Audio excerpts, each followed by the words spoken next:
فقیر تو حضرت میاں میر قادری ہے کہ شاہ جہان ملنے کے لیے آیا تو آپ اوپر چڑھ گئے مکان کے اوپر، فرمایا شاہ جہان کو میں نے نہیں ملنا، تو نیچے دربان کھڑا کر دیا۔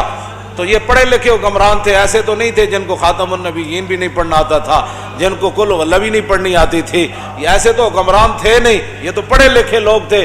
تو نیچے سے کھڑے ہو کر شاہ جہان نے آواز لگائی، انہوں نے کہا در درویش دربان نبایت، انہوں نے کہا درویشوں کے دروازے پر چوکیداروں کا اور جناب یہ گارڈوں کا کیا مطلب ہے؟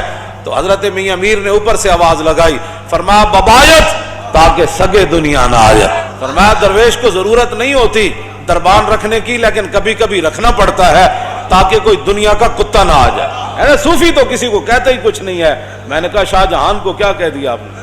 حضرت میاں میر تھلے آئے تو شاہ جہان نہ ملاقات ہوئی تو آپ دا ایک مرید اتنا سارا سونا ڈلی نے آ کے انہیں اپنے پیران نو نظرانہ پیش کی تو شاہ جہان کانی کانی آکھنا ویکھن لگ پہ، کانی آکھنا انہیں جدوں ویکھیا نا تو آپ نے فرمایا گفت شیخ این زر حق کے سلطان ماست۔ حضرت میاں میر فرمان لگے او میرے مریدا اے سونا مینو نہ دے، اے شاہ جہان نو دے دے۔ فرمایا شاہی لباس پیا لیکن اندروں بھکھا ہی ہے۔